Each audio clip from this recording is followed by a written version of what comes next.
ChatGPT. Relate ACM to the movie The Guitar through the lens of A Course in Miracles, AM.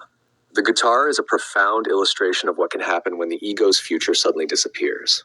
The film begins with Melody receiving devastating news. She is told she is dying.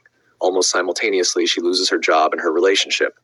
The entire structure upon which she built her identity begins to collapse. From an ACIM perspective, this is the undoing of a self-concept. The ego builds its identity from roles: my career, my relationship, my plans, my future, my body. When those structures are threatened, the ego experiences terror because it believes those things are what it is. Yet ACM teaches that none of these are our true identity. Melody's journey begins when she stops trying to preserve the life she thought she had and starts living in the present moment. This shift echoes one of the central movements in the Course, from postponing life to experiencing life now.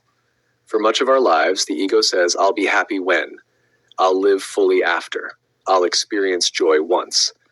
The diagnosis unexpectedly strips away these postponements. When the future appears uncertain, the present becomes more vivid. The guitar itself becomes a powerful symbol. In ACIM terms, it can represent the voice within, the song of the heart that was drowned out by the demands of survival and conformity. Melody begins expressing herself in ways she previously suppressed. She becomes less concerned with social approval and more willing to follow inspiration. The movie repeatedly explores freedom, but it raises an important distinction that AM often makes. Freedom is not merely the ability to do whatever one wants. True freedom is freedom from fear. At first, Melody experiments with external freedom, new experiences, spontaneity, and unconventional choices. Gradually, something deeper emerges.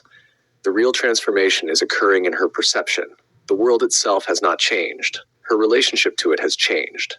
Throughout the film, death remains in the background. This is where the movie resonates strongly with ACIM.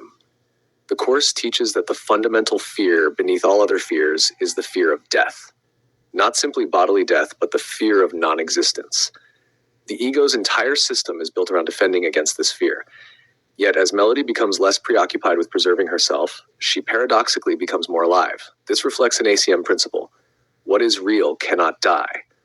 What can die was never your true self. The diagnosis functions like a spiritual catalyst. It forces the question, if time were short, what actually matters? The ego answers with accomplishment, possession, and control. Spirit answers with presence, joining, creativity, forgiveness, and love. One of the movie's most beautiful themes is that when Melody stops organizing her life around fear, life begins flowing through her more naturally. Not necessarily according to a personal plan, but according to a deeper aliveness. The title itself is symbolic. A guitar does not create music by clinging tightly to silence. It becomes expressive when it allows vibration to move through it. Likewise, the mind awakens when it becomes willing to let love, inspiration, and guidance move through it, rather than endlessly defending a self-image.